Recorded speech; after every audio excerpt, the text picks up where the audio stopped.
This episode of All American Homecoming was slightly better than the premiere episode, but Simone was just as insufferable. What's good, y'all? She gets this Erica Vane coming to you right here on Erica Vane TV with another All American Homecoming video. And in this one, we are breaking down season 3, episode number 2. If you're new here, hit that subscribe button and turn on your bell notifications so you don't miss out on any of my All American Homecoming content and conversations. And without further ado, let's go ahead and get into it. And when I say get into it, specifically talk about Simone stalking and blackmailing Lando. Yeah, because she wants her friend back after a year and 3 months of ignoring him and his feelings and parading around campus with Damon, who was her first choice or her obligatory choice because, you know, they had history and she just owed it to them to actually see that relationship through. Interesting. The people in the live was saying, you know, it's given obligation. The people in the live was saying it's given convenience. The people in the live was saying that you ain't actually want to be with Damon. You just felt like you had to. And I'm not sure that they're wrong, but that's not even my issue. My issue is a person tells you that they cannot be your friend and you say, I don't accept that. A person tells you that I don't actually want to interact with you or be seen with you on campus. And you say, well, actually, we used to be friends, so we will be friends again, regardless of how you feel. Who does that? You know who does that? Olivia Baker does that.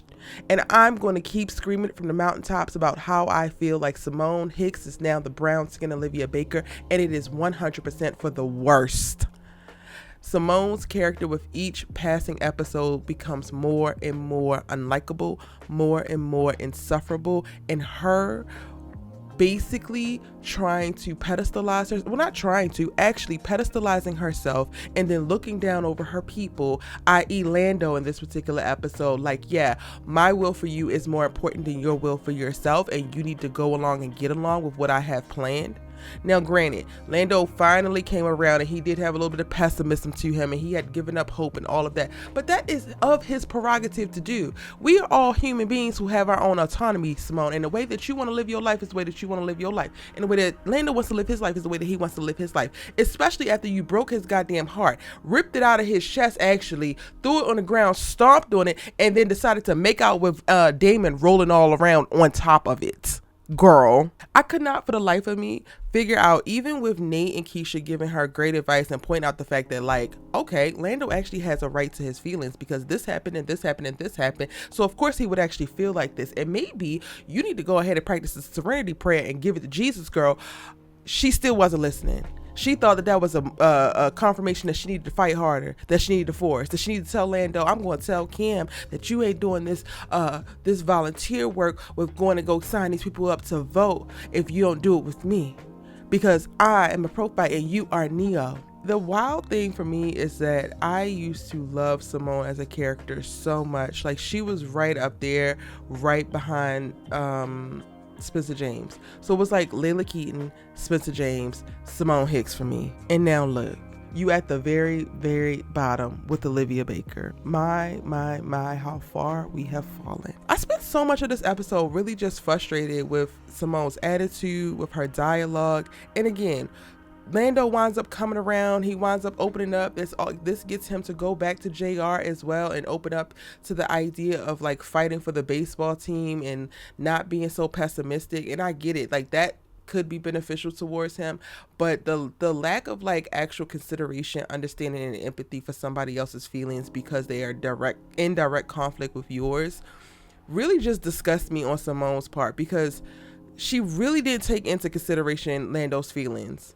And even while she was trying to say, oh, I want to figure out how I could fix it after I hurt him, you're doing this a year and 3 months later after Damon has now left the campus. Like, girl, the optics itself are just crazy. It looks like you need another man to pine after you. And I'm so glad that Nate clocked it and said it. With love, of course, but clocked it and said it. You're looking for somebody to be obsessed with you.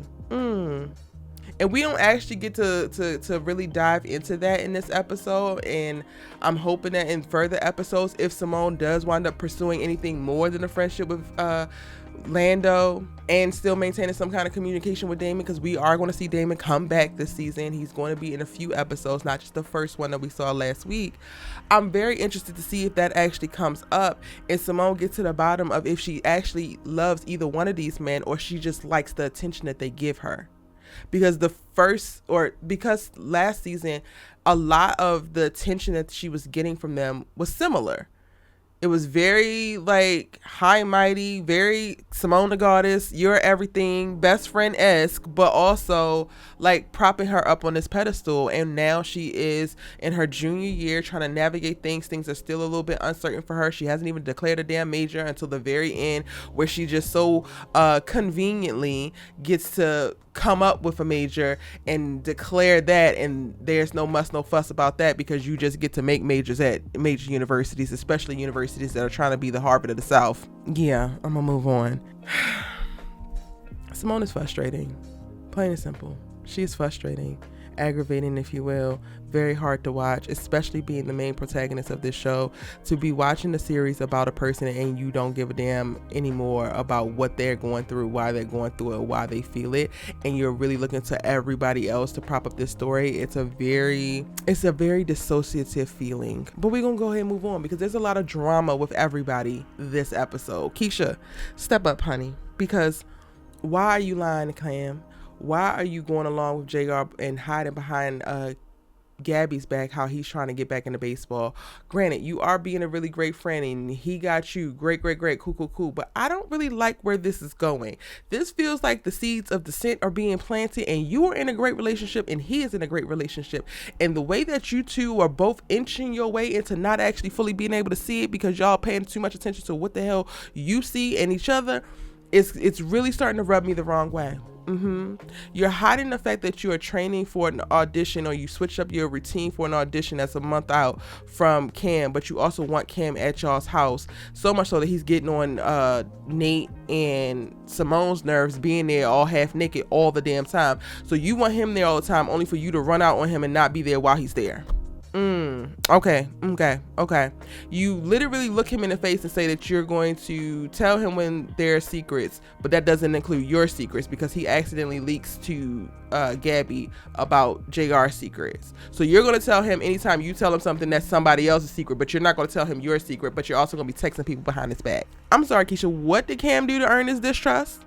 What did Cam do to not be given the benefit of the doubt? Yes, in this moment, he's like, yo, what is up with you trying to learn a new dance this close to your audition, which to me seems like very reasonable conversation and very reasonable pushback for you trying to go overboard because you feel like you need to overcompensate. That didn't mean that he didn't want you to actually do it, or he's gonna be like pissed that you continue on to do whatever the hell you want to do. So her going behind his back is just, I feel like that's setting Keisha up to, one, either walk away from the relationship or ruin the relationship. And I hate both of them, because Cam has already endured so much over the course of the first 2 seasons as they were getting together, and then once they actually got into the relationship, Keisha has not been the easiest person to be with. And not that you have to be easy to be in a healthy relationship, but he's already put in so much work. I would love to see Keisha actually make some strides as it pertains to her character development that are more in line with the growth that Cam has displayed, because he has shown growth that has been heads and shoulders better than his partner, and now it feels like he's going to suffer because she's still far behind him. And then let's go ahead over to JR, because in a lot of ways I feel like JR and Keisha's character arcs, while they have very different stories or circumstances around their stories, their character arcs are seeming like they're really parallel and aligning a lot. Both of them are with partners who are probably more emotionally intelligent, more mentally stable than they are, and that is making their partners the logical, rational, very conscious, communicative ones, and it's putting them in a position to be less communicative, to be secretive, hide a bunch of things, more so on JR's part, and to navigate in a space that's going to set their relationships up to break.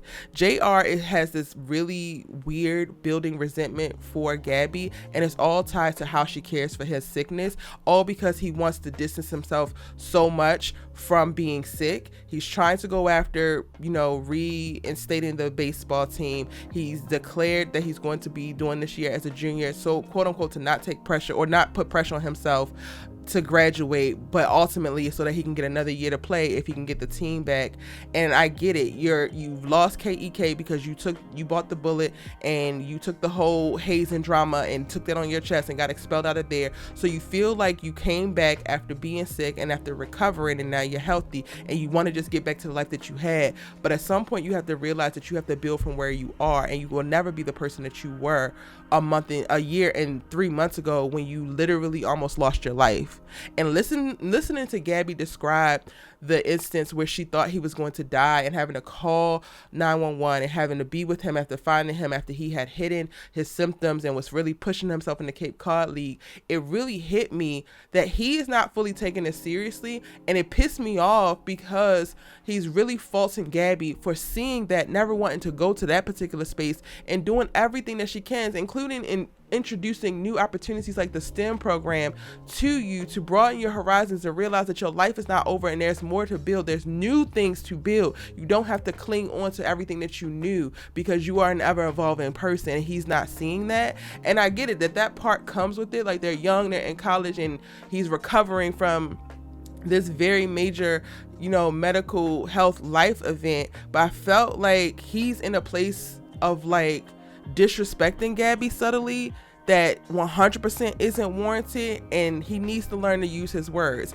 He's being a little ass boy instead of being a man, because if you really want to go back to baseball and you think that Gabby is not going to agree with it or give you problems about it, it shouldn't matter, because if you really want it, you're going to do it regardless. Don't be with somebody if you can't actually be honest with them, if you can't actually speak truth to power to the things that you want or push back. Like, just because our partners disagree with something doesn't mean that we can't do it, but you still need to communicate it. And not only is it that you should be able to communicate, but Gabby hasn't given you any reasons to think that you really wouldn't. She hasn't given you any reasons to distrust her. So for her to be getting persecuted low-key, and I'm really just seeing a lot of the seeds of it being built, y'all. It wasn't super overt in this episode, but the seeds are there, like the little sly looks and the twisting up his lips and the quickly texting Keisha and don't want to fool around with Gabby no more because she had a moment where she thought that maybe he was having a heart moment and palpitations or whatever, and she's just really trying to be in tune with his health, and he wants to be the healed guy so bad. And it's like, bruh, all of that is going to take time. You're literally just coming back to school. Y'all are just now getting back into a place of like being in this particular place that you were a year and 3 months ago. Nothing switches back like that quickly. Be for real. And ultimately, I'm wondering if JR is setting himself up to fall for Keisha, because he is low-key pushing Gabby away and then relying on Keisha and feeling seen and validated and related to in reference to his interactions with Keisha, which sets him up for falling for her in a way that he fell for Gabby before, but now he's a little bit disinterested because Gabby is more attached to, in his mind, things of like logic and restriction and rationality, when he wants to just hear, you can do it, go, go, go, don't worry about anything. And ultimately, now that I'm saying it, I'm wondering if it's going to bring up any kind of dissension between Gabby and Keisha, because if JR has any type of like relapse within his medical struggles and Keisha was just all for him doing whatever as it pertains to baseball and Gabby wanted him to move with caution, I could totally see Gabby resenting Keisha for going along with it just to say that she could support him versus really taking into consideration all of his health concerns. And Nate just gives me life every single episode. Nate wanted to preserve the nature, the spirit, the essence of the loft because it's Auntie Amara's and really missing her, and wanting to perpetuate that just felt so genuine, and I understood it. Yes, Nate was giving den mother, but also you hoes kind of need a mother because y'all be out here well, and Simone, you a goddamn menace, and Keisha, you about to ruin your whole damn relationship, so y'all actually need somebody to steward well over y'all. So I was less mad about Nate being den mother up in there because y'all actually need guidance. But that was also one of the storylines that played out in this episode, how Nate, Keisha, and Simone were beefing now that they're living together because they have very different living styles and they doing certain things that got on each other's nerves. But ultimately, that was resolved by the end of the episode as well. Aside from that, the B story, I guess, with the whole, or not even a B story, it was a really, really side story in reference to Simone and her sorority running the voting drive, and speaking to that specifically, I thought that was really dope. And in the points that were brought up, Lando represented the pessimistic side that pointed to, you know, gerrymandering and like voter suppression, all of the things that are put in place to stop people of color, black people specifically, from voting and from accessing our power in that way. And Simone having to mount arguments against it, to me, created really great dialogue. And then they also brought in other student athletes.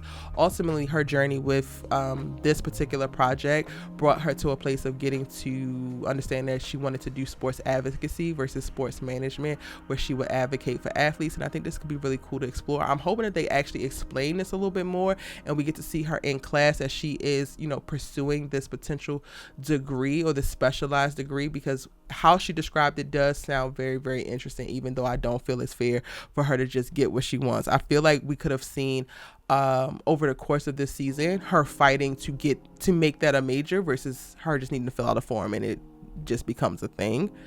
And a side note, I did like how Simone was speaking to her neos, her pulling them from behind the desk when she walks up and nobody's standing at their table like looking to volunteer to vote. She just kind of spoke down to them, and I'm like, I don't think I like Simone in a leadership capacity. I think that she lets things go to her head and she really starts to feel herself.